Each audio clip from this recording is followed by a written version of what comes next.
Salah satu yang direbutkan dalam pencarian manusia adalah pencarian yang tentang Tuhan, termasuk oleh para filosof. Dalam kesempatan ini, kita akan bicarakan konsep-konsep Tuhan menurut filosof.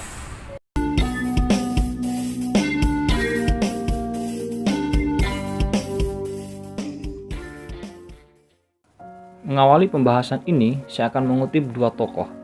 Yang pertama adalah Ludwig Feuerbach, salah satu pemikir modern, dan Xenophanes, salah satu pemikir Yunani klasik. Feuerbach mengatakan bahwa kondisi objektif manusia atau kondisi yang dialami manusia akan menentukan konsepnya tentang Tuhan. Kemudian Xenophanes mengatakan bahwa setiap makhluk memiliki gambarannya masing-masing tentang Tuhan. Dengan satir dia menggambarkan andai kata sapi, kuda, singa, dan hewan-hewan lainnya bisa menggambar, maka mereka akan menggambar Tuhan mereka mirip dengan sosok dirinya masing-masing. Dua penggambaran ini saya kira ada benarnya, karena sampai hari ini manusia berlomba-lomba mencari konsep tentang Tuhan. Konsep Tuhan satu orang berbeda dengan orang yang lain. Begitu juga konsep Tuhan para filosof yang akan kita bicarakan pada kesempatan ini. Kita akan mulai dari Plato, salah satu pemikir Yunani klasik. Saya kira Plato adalah sangat inspiratif dalam mengkonsep Tuhannya. Dia menyatakan bahwa Tuhan itu adalah realitas ultim, atau dia sebut sebagai idea, eidos orang-orang menyebutnya, yaitu realitas adi duniawi yang maha sempurna. Selainnya hanyalah tiruan, yang oleh Plato disebut mimesis, atau fotokopian belaka yang bersifat fana dan hancur. Kemudian Aristoteles menyebut Tuhan sebagai energia atau substansi. Realitas ini terkait erat dengan sebab pertama yang tidak disebabkan, tetapi menyebabkan. Inilah yang disebut oleh Aristoteles prima causa. Jadi energia menyelinap beyond the physica, atau dialah yang metafisika. Jadi Tuhan baru tersingkap manakala manusia melakukan pencarian berantai dari yang partikular berupa fakta-fakta material yang dialami di sekitar manusia, lalu kemudian menuju yang universal, yang itu tunggal. Lalu Plotinus, pemikir Yunani akhir, menyatakan bahwa Tuhan itu adalah cahaya, yang disebut sebagai Tuhan. Karena Tuhan adalah cahaya, maka ia beremanasi atau memancarkan cahaya itu dan memberi wujud pada adaan-adaan di bawahnya. Jadi segala yang ada hari ini, yang kita lihat benda-benda di sekitar kita, tak lain adalah pancaran cahaya atau pemberian wujud dari Tuhan. Kemudian René Descartes, salah satu pemikir abad modern, menyatakan bahwa Tuhan itu sebagai substansi yang ada secara bawaan dalam konsep pengetahuan manusia. Selain Tuhan adalah aksidensi. Aksidensi tidak bisa berada dengan sendirinya. Aksidensi membutuhkan substansi untuk berada. Karena itu, segala realitas selain Tuhan bergantung kepada Tuhan. Pandangan Descartes ini banyak diikuti oleh pemikir modern lainnya. Kemudian Immanuel Kant, salah satu pemikir dari Jerman, mengatakan bahwa Tuhan adalah realitas pada dirinya. Dalam bahasa Jerman dia mengatakan das Ding an sich, atau the thing in itself.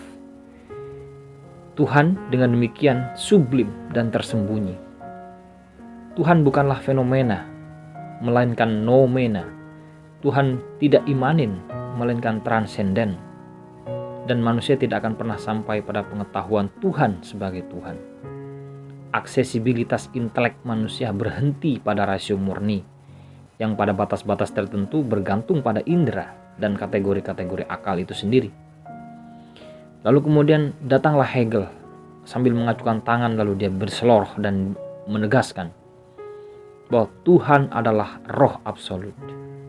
Roh ini berdialektika dengan dirinya sendiri, sehingga lahirlah proses becoming, suatu proses menjadi yang terus-menerus.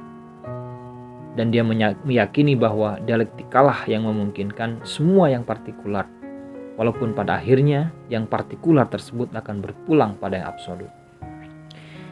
Lalu kemudian begitu konsep Tuhan tiba di senja modernitas pada Nietzsche, maka Tuhan sepertinya kurang beruntung. Si gila orang-orang menyebutnya menemukan Tuhan telah dibunuh.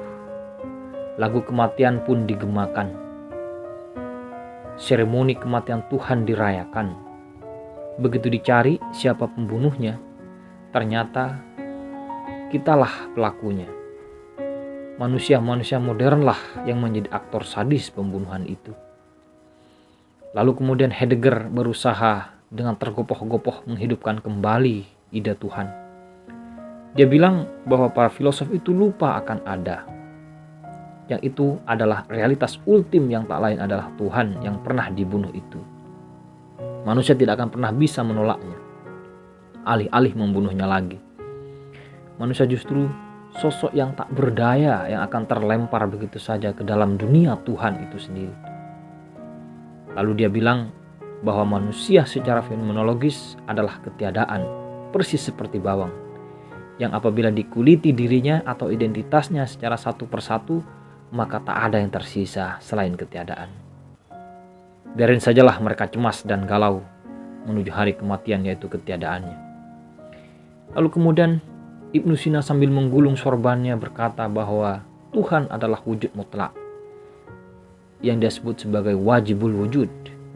Wajibul wujud berbeda atau harus dibedakan dengan wujud yang mungkin atau mumkinul wujud, dan juga harus dibedakan dari wujud yang mustahil atau dia sebut mamnu'al wujud. Segala yang ada bergantung atau berasal dari wujud mutlak. Al-Farabi sebelum Ibnu Sina juga pernah mengatakan bahwa Tuhan itu adalah pikiran atau akal yang memikirkan dan yang dipikirkan. Jadi Tuhan adalah akal, akil, dan makul. Dari proses dialog ketiganya itulah kemudian lahir rentetan wujud, dari wujud mutlak ke wujud profan. Dan bahkan setidaknya ada 10 rentetan wujud itu hingga menuju akal faal dan realitas adi duniawi atau realitas duniawi yang kita alami hari ini. Lalu kemudian Ibnu Arabi menyebut bahwa semua selain Tuhan adalah nisbih dan Tuhan adalah mutlak. Dan pengetahuan kita tentang Tuhan adalah pengetahuan yang negatif. Pendek kata, kita hanya mengetahui bahwa Tuhan bukanlah manusia, Tuhan bukanlah hewan, Tuhan bukan batu, Tuhan dan bukan yang lain. Manusia selalu agnostik tentang Tuhan. Jadi berhentilah berbicara tentang Tuhan. Lalu kemudian Mullah Sadra mencoba memoderasi bahwa Tuhan adalah fundamentalitas wujud. Ia adalah ada yang mencakup segalanya. Tuhan adalah dasarnya dasar. Tuhan adalah kesederhanaan yang berada di level akhir yang tak mungkin lagi ada yang lebih sederhana. Begitulah kira-kira ragam konsep Tuhan yang dinyatakan oleh para filosof. Masih banyak konsep Tuhan lain yang dinyatakan oleh para filosof. Tetapi singkatnya, Tuhan para filosof merupakan Tuhan yang dinyatakan secara rasional, bukan berangkat dari dokumen atau ajaran-ajaran doktrinal. Dengan kata lain, cukup sulit menolak dualisme antara Tuhan sebagai Tuhan dan Tuhan yang dikonsepsikan manusia. Artinya, konsepsi filosof tentang Tuhan adalah plural, seplural kepala filosof itu sendiri.